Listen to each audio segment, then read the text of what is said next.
കാര്യം നമ്മൾ സീസണിൽ ചില്ലായിട്ട് കളിച്ചുകൊണ്ടിരിക്കുന്നത് അപ്പോഴത്തേക്കാണ് ഒരു പിന്നെയൊന്നും അടിച്ച് നമ്മളെ നോക്കുക കേസ്. കുറച്ചൊക്കെ ഗ്ലൂകളൊക്കെ പാക്ക് ചെയ്ത് എന്തൊക്കെ കാണിക്കണ്ടായിരുന്നു, നമുക്ക് ഫസ്റ്റ് ഒന്നും മനസ്സിലായില്ല.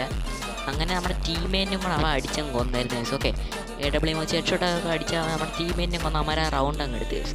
അങ്ങനെ നമ്മുടെ ചെക്കനാണ് ഹെഡ് ഷോട്ട് ആർട്ടിസ്റ്റിൻ്റെ ടാഗും കാണിച്ചു കേസ്. നമുക്ക് അപ്പോഴേ ഈഗോ പൊട്ടി ലാസ്റ്റ് 3-3 കഴിഞ്ഞപ്പോഴത്തേക്ക് നമ്മൾ ഒരുത്തൻ്റെ കില്ല് പൊട്ടാസ് വെച്ച് കുമ്പനടിച്ചായിരുന്നു കേസ്. 92 ഒരു ഡാമേജ് കൊടുത്തപ്പോൾ അവനങ്ങ് നോക്കുക ചെയ്യുന്നത്. നമ്മൾ ഓരോണം കിട്ടുക നമ്മൾ മറ്റവൻ കയറി വന്നപ്പോൾ 92 ഒരു ഡാമേജ് കൂടെ കൊടുത്തായിരുന്നു കേസ്. ഓക്കെ, നമ്മൾ എന്നിട്ട് 92 പിന്നെ ഒരു ഡാമേജ് കൊടുത്തപ്പോൾ അവിടെ ഗ്ലൂ ആയിട്ട് അവൻ എങ്ങനെയാണെന്ന് അറിയില്ല, എന്തെങ്കിലും നോക്കായിട്ടുണ്ട്. സോണിയാണെന്നാണ് തോന്നുന്നത്. അങ്ങനെയാണെങ്കിൽ മറ്റവനാണെങ്കിൽ ക്രോണോ ഇട്ട് പൊക്കാൻ നോക്കും. നമ്മളിപ്പോൾ നോക്കാക്കിയവന് നമ്മൾ നേരെ ചെന്ന് റഷ് ചെയ്ത് ഓരോണൊക്കെ ഇട്ട് ഒരു ഡാമേജ് കൂടെ കൊടുത്ത് നമ്മൾ പിന്നെയും വന്ന് അവനെ നോക്കാക്കി കേസ്. ഓക്കെ, എന്നിട്ട് നമ്മൾ പിന്നെ ഓരോന്നും ക്രോണോ ഇട്ട് ഇവിടെ നേരെ അവന് കുറച്ച് ഡാമേജ് കൊടുത്തിട്ട് നമ്മൾ മെഡൊക്കെ അടിച്ച് HP ഫുള്ളാക്കി കേസ്. അവനാണ് നമുക്ക് ഇൻവിസിബിളൊക്കെ കിട്ടി വിടുന്നത്. നമ്മൾ നേരെ 100 ഡാമേജ് കൊടുത്ത് കേസ് അങ്ങ് എടുത്ത് കേസ്.